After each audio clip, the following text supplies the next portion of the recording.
إن الله وملائكته يصلون على النبي يا أيها الذين آمنوا صلوا عليه وسلموا تسليما الصلاة والسلام عليك يا رسول الله وعلى آلك وأصحابك يا حبيب الله. مشکل پڑی ہے سارے شعور میں رکھتے فہم و فراست کا.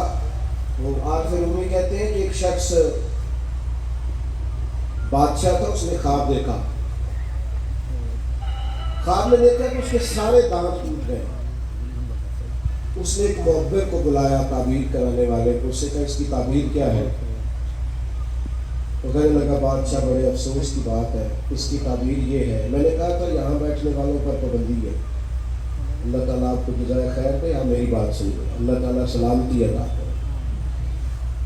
اس نے کہا جناب اس کی تعبیر یہ ہے کہ آپ کے سارے رشتہ دار آپ کی زندگی میں فوت ہو جائیں گے.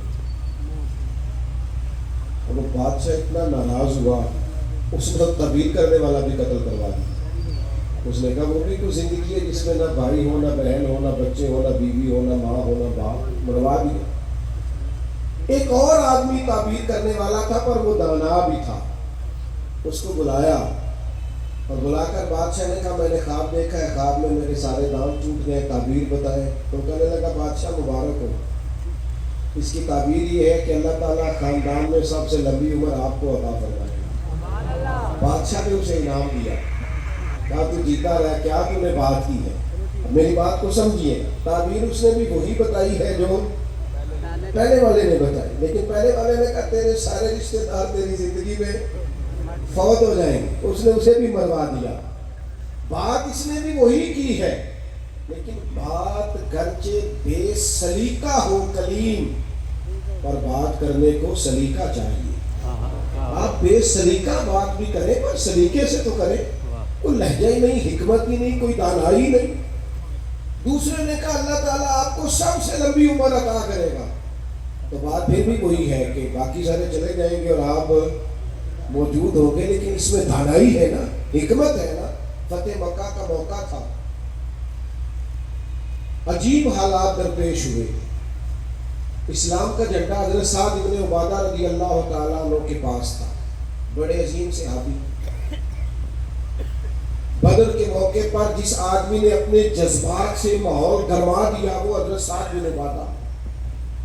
ہمیشہ اگلی صفوں میں مجاہدوں کی رہنے والے، مال خرچ کرنے والے، نگار آدمی. لیکن جھنڈا ان کے ہاتھ میں تھا. حالات کچھ اس طرح کے پیدا ہوئے کہ بعض لوگوں نے مطالبہ کیا ان سے جھنڈا لیا جائے، اور کوئی معقول وجہ نہیں تھی، لیکن بعض اوقات حالات ایسے بن جاتے ہیں. اب حضور علیہ السلام کی بارگاہ سے مطالبہ ہو رہا ہے کہ آپ جناب سعد بن عبادہ سے جھنڈا لے لیں. آپ کو سمجھ آ رہی ہے نا میری باتوں؟ یہ نوجوانوں سے بالخصوص عرض کروں گا کہ علم بھی تبھی بندے کو فائدہ دیتا ہے جب اس کے ساتھ کچھ بندے کو شعور بھی ہو. ہنر بھی تبھی فائدہ دیتا ہے جب اس کے ساتھ کچھ نہ کچھ دانائی بھی ہو. شیخ سعدی فرمایا کرتے تھے ایک من علم ہونا تو سنبھالنے کے لیے 10 من عقل کی بھی ضرورت ہوتی ہے، ورنہ ضائع ہو جاتا ہے سارا. دانائی، تدبر. یہ دیکھیے امی لقبی محبوب سے ہم نے دانائی سیکھنی ہے، تدبر سیکھنا ہے، فہم و فراست سیکھنی ہے. زندگی میں شعور کس کو کہتے ہیں؟ یہ حضور ہمیں سکھائیں. کہ جناب حضرت سعد بن عبادہ کو اتارنا ہے. بڑے بڑے دانا صحابہ کہہ رہے تھے یا رسول اللہ کوئی ایسی بات نہیں ہے، حالات اس طرح کے ہیں، کیسے یہ فیصلہ کریں؟ حضور نے فرمایا کوئی مشکل نہیں، اتار دیتے، بدل دیتے، ان سے منصب لے لیتے. یا رسول اللہ یہ آسان نہیں ہے، کیسے؟ فرمایا ابھی دیکھنا تم، یہ اللہ تعالیٰ نے میرے محبوب کو حکمت کی خزانوں کی کنجیاں عطا فرمائی. نبی کریم علیہ السلام نے فرمایا سعد بن عبادہ جھنڈا دے دیں آپ واپس. اب آپ لشکر کے علم بردار نہیں رہے. انہوں نے بوجھل ہاتھوں سے جھنڈا تھاما ہوا تھا، پریشان تھے کہ کوئی ایسی بات نہیں. جب حضور نے کہا دیں، وہ غلام تھے، سانو قید سجن دا گہنا ہے، وہ جینے رکھے ایسا ہو رہنا ہے. اسی وقت جھنڈا تھما دیا، خوش ہو کے تھما دیا. لیکن یہ میرے محبوب کی حکمت ہے محبوب نے جناب سعد بن عبادہ سے جھنڈا لیا اور قریب ان کے جوان بیٹے کھڑے تھے، محبوب نے جھنڈا انہیں دے دیا، کمان تیرے ہاتھ میں ہے۔ باپ کا قد اس وقت 10 فٹ زمین سے اونچا ہو جاتا ہے جب اس کا بیٹا اس کی جگہ پہ بیٹھ جاتا ہے۔ وہ کہتا ہے میری فکر گئی، میں بے فکر ہوں۔ جب انہی کے بیٹے کو وہ منصب ملا تو اب حضرت سعد بن عبادہ کے چہرے کی کیفیت یہ تھی کہ وہ گویا اپنی آنکھوں اور اپنے چہرے سے بتا رہے تھے میں تو خود جھنڈا پکڑ کے اتنا راضی نہیں تھا جتنا اپنے بیٹے کے ہاتھ میں دیکھ کے راضی۔ یہ آپ تدبر سیکھیں۔ میں اپنے نوجوانوں کو دیکھتا ہوں جذباتی مزاج، بھاگتے دوڑتے بے چین پریشان الجھے ہوئے۔ ابھی میں ملک سے باہر تھا، میرے ساتھ اکثر ایسے ہوتا ہے، بیرون ملک جو لوگ ہوتے ہیں نا وہ زیادہ پریشان ہوتے ہیں پاکستان کے حالات کو لے کر، وہ زیادہ خبریں دیکھتے ہیں۔ ہم نے تو خیر اب چھوڑ دی ہے، وہ زیادہ دیکھتے ہیں۔ تو ایک صاحب مجھ سے کہنے لگے پاکستان کے حالات، میں نے کہا بالکل ٹھیک ہے، اتار چڑھاؤ ہے، زندگی کے ساتھ چلتا ہے، بے چینی نہیں، بے قراری نہیں، الجھاؤ نہیں، ہر وقت کا اضطراب نہیں، دانائی، تدبر، حکمت، معاملہ فہمی، یہ ہمیں ہمارے رسول پاک نے عطا فرمائی۔ آپ اپنی زندگی کو سلیقے سے گزاریں، قیمتی بنائیں۔ آپ اپنے وجود سے بڑا کام لے سکتے ہیں، لیکن کیا ہے، دانائی نہیں ہے، جذباتی مزاج، اور جذباتی پن ہماری طبیعتوں کا حصہ ہے۔ جذباتی فیصلے، جذباتی باتیں۔ ہمارے دیہاتوں میں چودھری فیصلہ کس کے ہاتھ میں کرتے ہیں؟ جو پہلے آ جائے، وہ سچا ہے یا جھوٹا ہے، پہلے گیا ہے، بس انہیں میرے پہلے آخیا تسی تے آئے نہیں، اسی بات پہ فیصلہ دے دیا۔ دانائی، تدبر، یہ رسول اللہ صلی اللہ علیہ وسلم نے ہمیں سکھایا۔ امی لقبی ہے حضور۔ اور دوسری بات، انسان کے پاس جو سب سے قیمتی چیز ہوتی ہے نا وہ اس کا کردار ہوتا ہے۔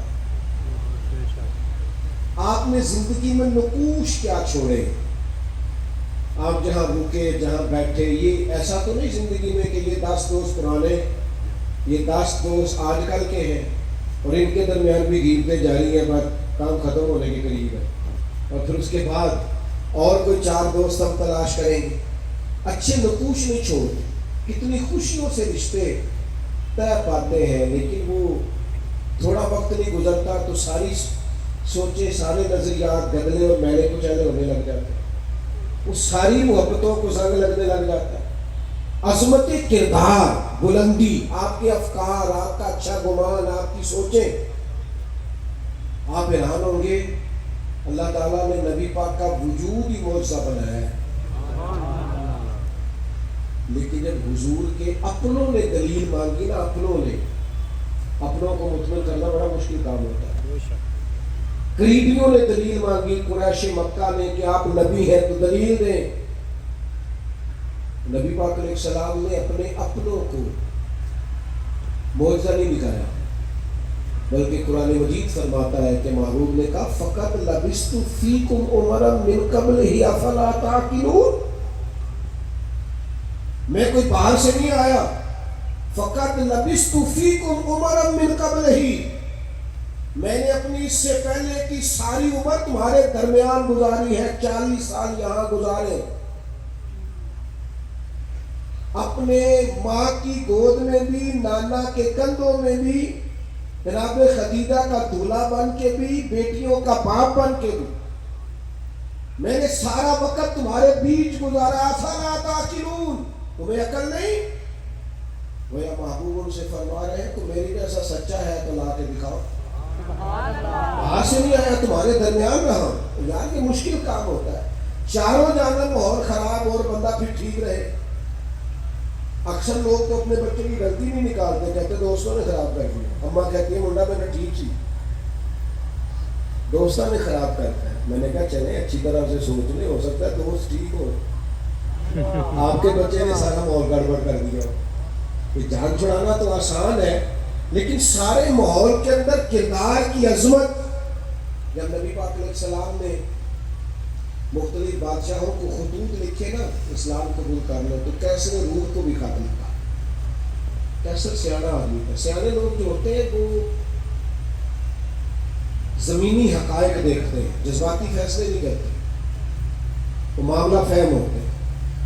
آج کل جس طرح میں اور آپ ہیں نا تصویروں کے اندر زندگی گزار رہے ہیں, لائکس, ویوز, کمنٹس, اسی پر زندہ ہے. لوگ ان پر وقت نہیں گزارتے. اس سمجھدار لوگ, کیسے روم کے پاس میرے محبوب کا خط گیا, اس نے فوراً نہیں فیصلہ کیا, کہنے لگا کوئی, ورنہ بہت سارے ایسے بدبخت بھی تھے معاذ اللہ جنہوں نے حملے کی تیاری شروع کر دی, ہمیں خط لکھا اسلام قبول کرو ہم حملہ کریں. لیکن یہ سیانا آدمی تھا. اس لوگوں سے کہا یہاں اگر کوئی سردار آیا ہوا ہو نا, مکے کا تجارت کی غرض سے سردار آیا کرتے, کوئی سردار آیا ہوا ہو تو میری ملاقات کراؤ.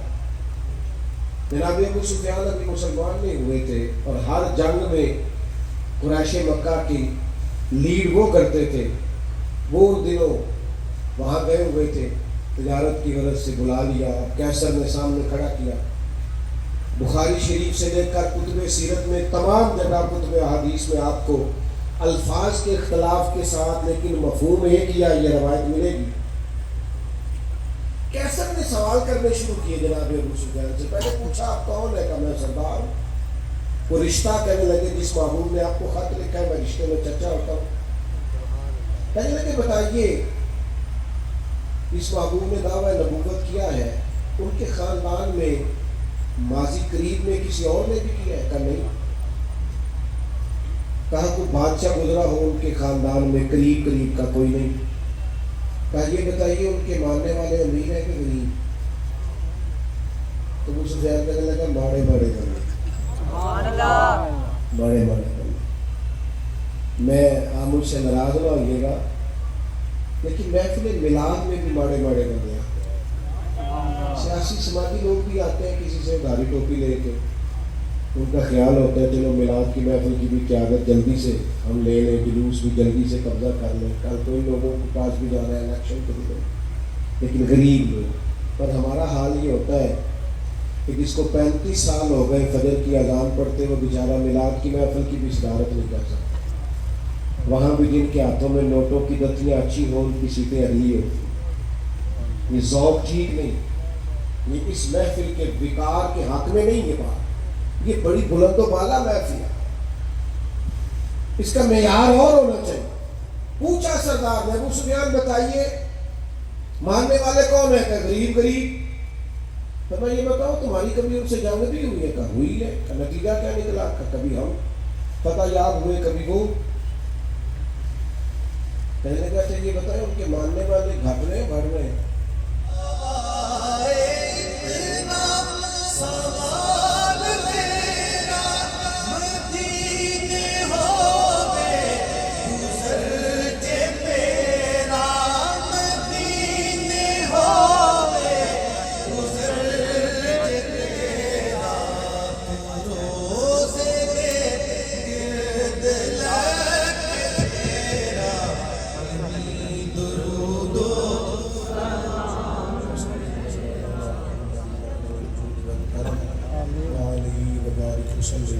اللہ ہماری حاضری کو قبول فرما, ہمارے گناہوں کو معاف فرما, ہماری غلطیوں سے درگزر فرما, علم نافع عمل صالح کی توفیق عطا فرما, سجدوں کی محبت عطا فرما, عبادتوں کا شوق عطا فرما, تلاوتوں کی لذت عطا فرما, سچ بولنے کی توفیق دے, دیانتداری کا جذبہ دے, جد و جہد کا شوق عطا فرما.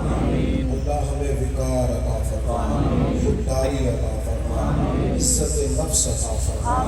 اللہ کریم اپنے محبوب پاک علیہ السلام کی ہر ادا پر پہنچ کر عمل کرنے کی توفیق عطا فرما. بیماروں کو شفا دے دے, مقروضوں کو قرض کے بوجھ سے رہائی عطا فرما, تنگ دستوں کے رزق میں وسعت فرما. اللہ جو بے اولاد ہیں انہیں صاحب اولاد کر دے, پریشان حالوں کی پریشانیاں دور فرما دے. حضور کے میلاد کا صدقہ میرے وطن عزیز پاکستان پر فضل فرما دے, اپنی رحمت فرما دے, آسانی کر دے. اللہ امت کے حق میں فضل والے فیصلے فرما, فلسطین کے مجبوروں کی مدد فرما.